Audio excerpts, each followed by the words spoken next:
Good morning students.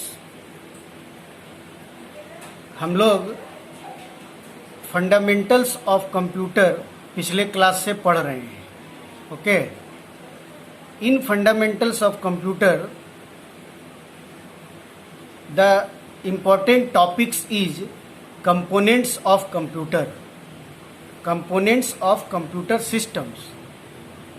There are basically two components of computer system through which computer works, that is hardware and software, which is already we have discussed in the previous videos, and details about the hardware and software already we have completed.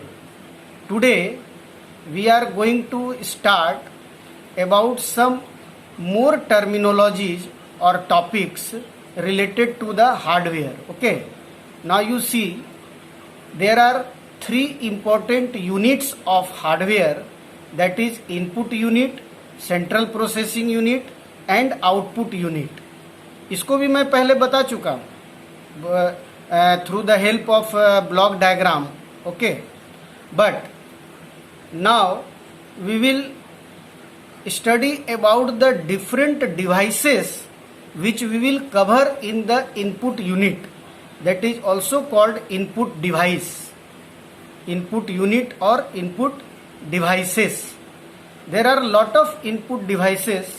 Among those input devices, some of the devices is mentioned here, that is keyboard, mouse, joystick, scanner, BCR. BCR stands for barcode reader,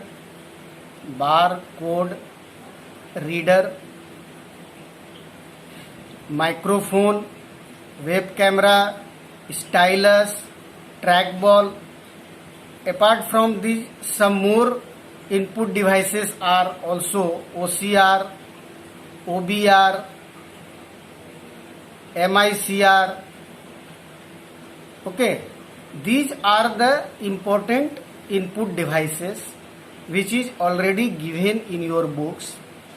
Now we will study about one by one. That is, first of all, the first one is keyboard. This is most common input device of the computer, through which we type alphabet letters or give instruction to the computer by using different commands, by using different combinations of keys. We will instruct the computer. That is why the keyboard is called the input device. You already familiar very well by keyboard. Okay, and another one important input devices is number 2, that is mouse. This is also the functions of mouse is also same as keyboard, but apart from this, the keyboard is also used for typing purpose, but mouse is only used for controlling the cursor on the screen or giving the commands to the computer. And next one is joystick. Joystick is also an input device. This is basically used to play games, that is video games. Okay, the the structure of the joystick is just same as the gearbox or gear of the car gear. Using this joystick we can control the driving of the car, that is related to the video games, and also we can fire to shoot any invaders. Another one is scanner. Scanner is also input device. This is basically used to copy the pictures, text, writing, signature, just same as on the page. This will be transferred to the digital information to store into the computer.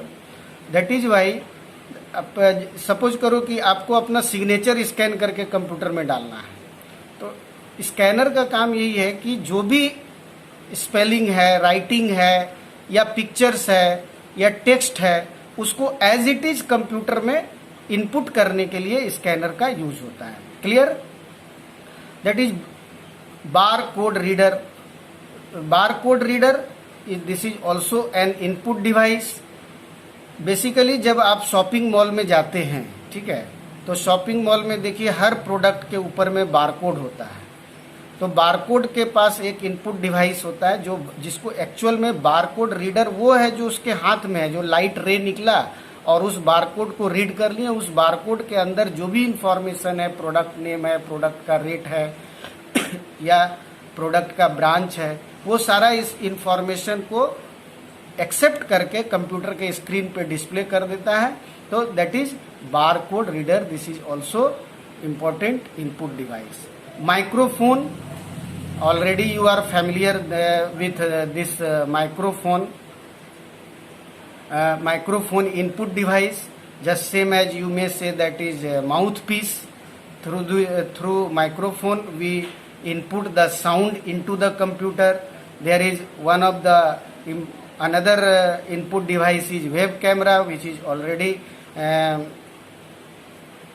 Web camera ज़्यादातर आप देखेंगे कि laptop में लगा होता है। जैसे हमको किसी से वेब चैटिंग करना है, मेरा फेस दूसरे के कंप्यूटर पर डिस्प्ले करना है, तो वेब कैमरा का काम क्या है कि आपका फेस को कैच करता है और वो नेट के थ्रू या इंटरनेट कनेक्शन के थ्रू दूसरे के कंप्यूटर के स्क्रीन पर डिस्प्ले होता है। तो वो वेब चैटिंग के लिए, वीडियो कॉन्फ्रेंसिंग के लिए वेब कैमरा का उपयोग है। ठीक है। एक और भी इनपुट डिवाइस है स्टाइलस। हम लोग एक एक इनपुट डिवाइस का थोड़ा बेसिक आइडियाज आज ले लेंगे। और now you go to the book में भी दिया हुआ है अच्छी तरह से। स्टाइलस आपके क्लास में ज़्यादातर ये stylus is same as pen shaped input device. ठीक है, जो कंप्यूटर को या स्क्रीन पे कमांड यूज करने के लिए होता है, टच स्क्रीन को भी यूज करने के लिए होता है स्टाइलस का। मोबाइल में भी हम लोग स्टाइलस यूज करते हैं। और समझने के लिए आपको मैं बता दूं कि आपके स्कूल में अगर स्मार्ट क्लास है, स्मार्ट क्लास का जो स्क्रीन है, स्क्रीन पर देखिएगा एक पेन सेपेड डिवाइस होता है जिसको जस्ट टच करने से हम किसी भी स्क्रीन को ओपन कर सकते हैं, क्लोज कर सकते हैं या कोई फाइल को ओपन कर सकते हैं। तो that is input device is called stylus. And trackball is just same as mouse. Okay, mouse की जगह पर ट्रैकबॉल का भी यूज होता है। ट्रैकबॉल के माउस में भी ऊपर में देखे होंगे राउंड शेपेड का एक बॉल होता है, बट उसी ट्रैकबॉल को मूव करने से, फिंगर से ट्रैकबॉल को अगर हम मूव करेंगे तो स्क्रीन पर कर्सर मूव होगा और ट्रैकबॉल प्रेसिंग करने से हम कमांड डाल सकते हैं। तो ये ट्रैकबॉल भी एक इनपुट डिवाइस है। उसके अलावा है OCR। OCR stands for optical character reader. Optical character reader. ठीक है। OBR वो मैं पहले बता ही चुका हूं, हालांकि ऑप्टिकल बार कोड रीडर इसी को बोलते हैं, optical bar code reader. And MICR का इस फुल फॉर्म होता है मैग्नेटिक इंक कैरेक्टर रीडर। ये MICR का फुल फॉर्म है। ठीक है। MICR stands for magnetic ink character reader, OCR stands for optical character reader and OBR stands for optical barcode reader. तो बारकोड रीडर वही हुआ, खाली यहाँ BCR है, यहाँ OBR है। OCR हो गया ऑप्टिकल कैरेक्टर रीडर, जिसे क्या बोलते हैं, जो एग्जाम का कॉपी होता है, एग्जाम का कॉपी में जो कैरेक्टर्स लिखा हुआ है उसको रीड करने के लिए, उसको चेक करने के लिए OCR इनपुट डिवाइस का यूज होता है, ताकि जो भी कॉपी है उसको हम लोग कंप्यूटर के ये OCR मशीन के थ्रू उस पेज के ऊपर जो भी लिखा हुआ है उसको रीड करके कंप्यूटराइज्ड फॉर्म में यानी डिजिटल फॉर्म में कंप्यूटर को इनपुट देना और फिर उस पर फंक्शन करना या उस पर काम करना। MICR का बेसिकली यूज बैंक्स में होता है, बैंक में for reading the cheque specialised type का चेक होता है जो मैग्नेटिक इंक से कोटेड होता है, और उस magnetic ink coated bank cheque या ड्राफ्ट को रीड करने के लिए जिस डिवाइस की आवश्यकता होती है उसको हम लोग MICR बोलते हैं। सॉरी। तो these are the input devices of computer, or these are the hardware parts also of the components of computer system. You go through the books one by one and try to understand, and if you have any mistake then you may ask. Another important unit, that is output unit, which already we have discussed in the previous classes by the help of block diagram of computer. But basically there are mainly three input devices. The common input devices is three, that is monitor, printer and speaker. Now we will study about some details about the monitor and printer and speaker. Speaker तो already आप familiar है, इसमें ज़्यादा कुछ जानने की ज़रूरत नहीं है. This is audio output device जो इलेक्ट्रॉनिक डिजिटल सिग्नल्स को ऑडियो आउटपुट में कन्वर्ट करता है, जिसको हम लोग स्पीकर के नाम से जानते हैं, यानी साउंड बॉक्स के नाम से जानते हैं. तो ये भी एक आउटपुट डिवाइस है. ठीक है. मॉनिटर बेसिकली 3 तरह का होता है. ठीक है. बेसिकली कितने तरह का होता है? 3 तरह का होता है. LED monitor, LCD monitor and CRT monitor. Basically ये LED मॉनिटर जो है वो basically LED is the improved version of the LCD monitor. LCD का ही इम्प्रूव्ड वर्जन है LED, एंड द स्ट्रक्चर और layout of both the monitor is same. The full form of LCD monitor is liquid crystal display, and LED stands for light emitting diode, where CRT stands for cathode ray tube.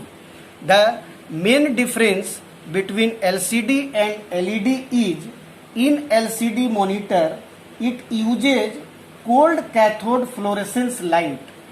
LCD monitor जो है वो use करता है cold cathode fluorescent fluorescent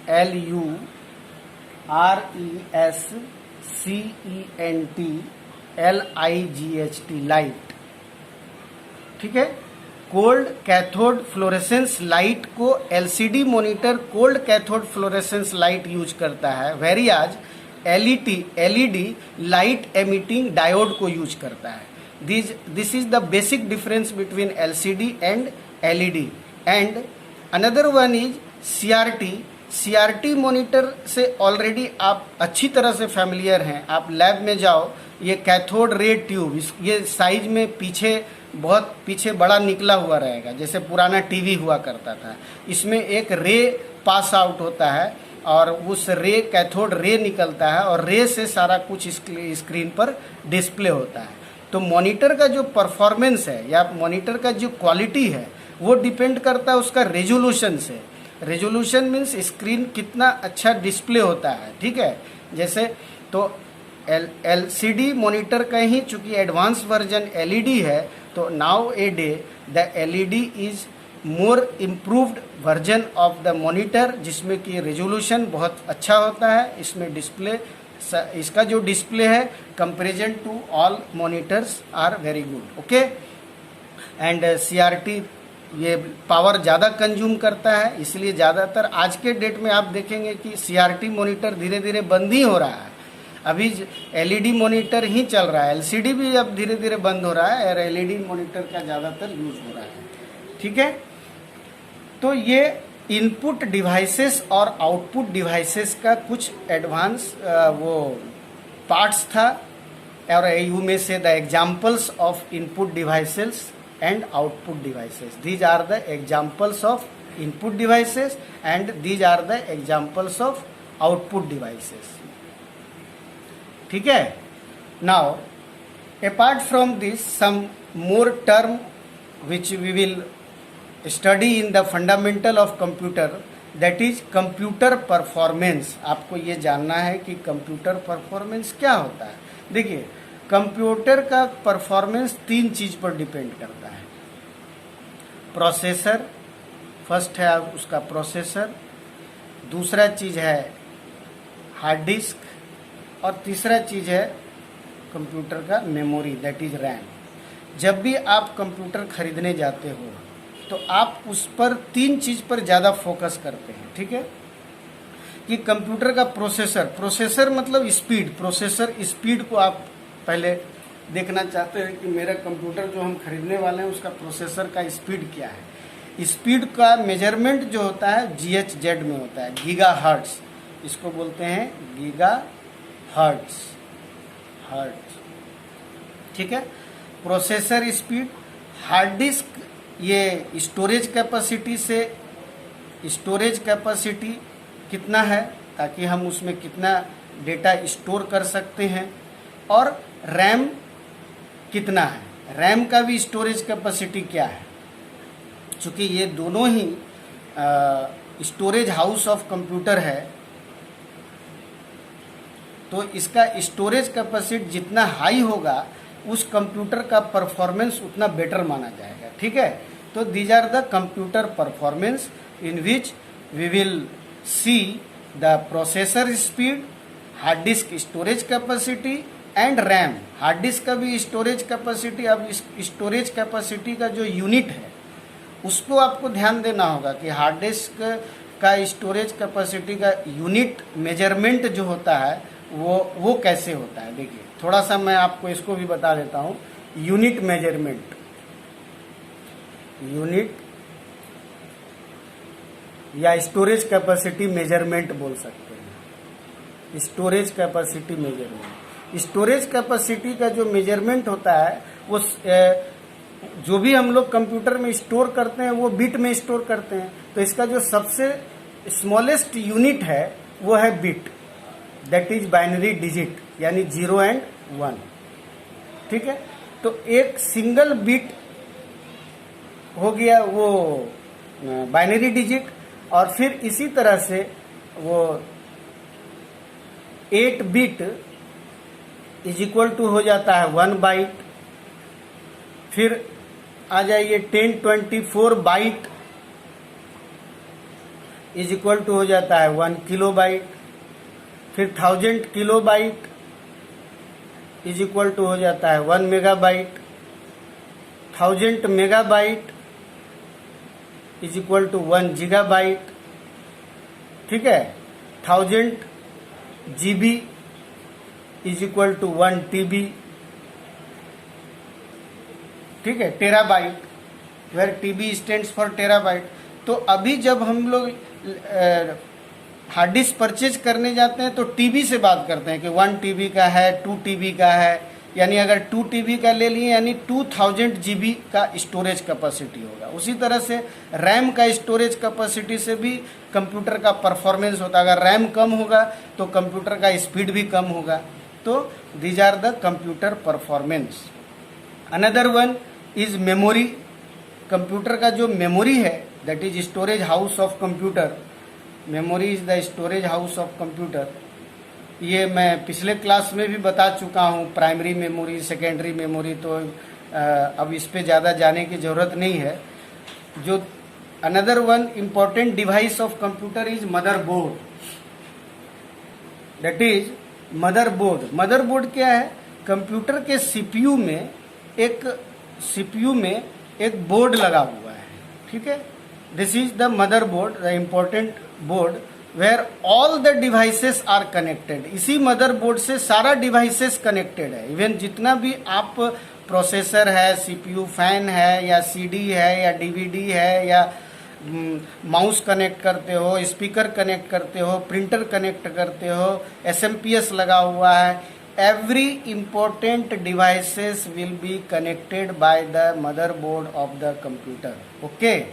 And next one is SMPS. This stands for switched mode power supplier.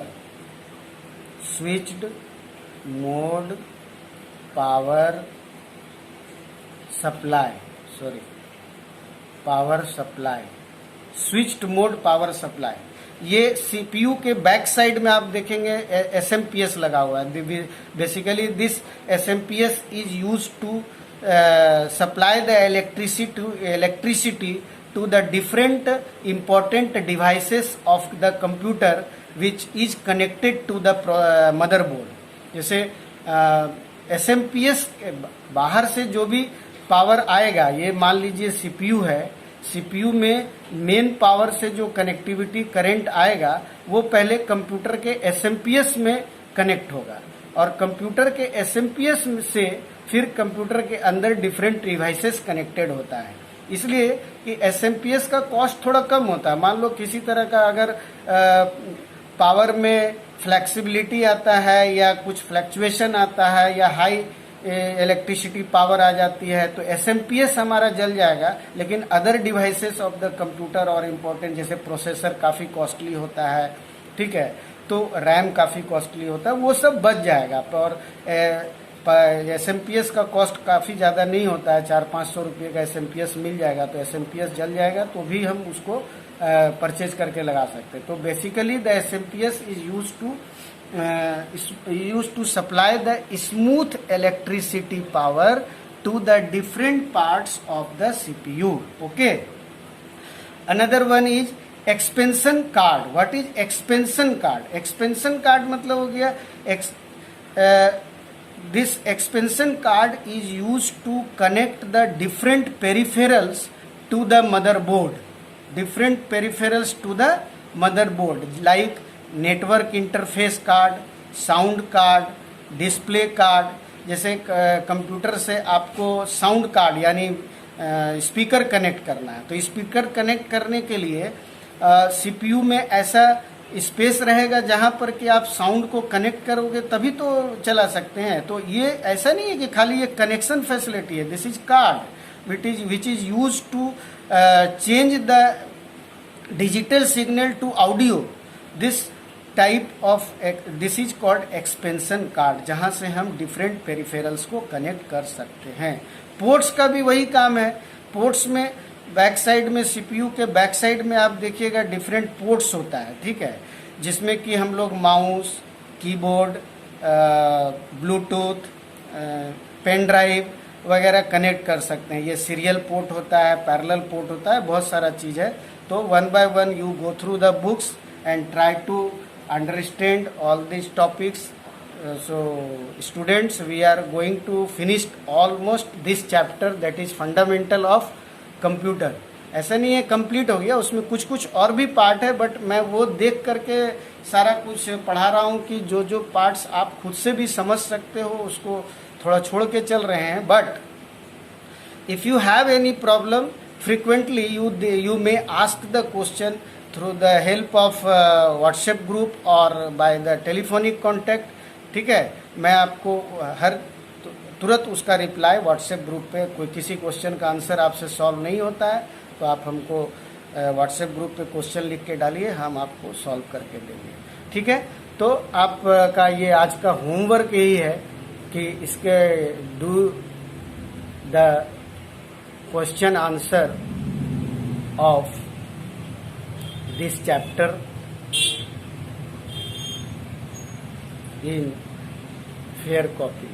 Okay, goodbye, thank you, have a nice day.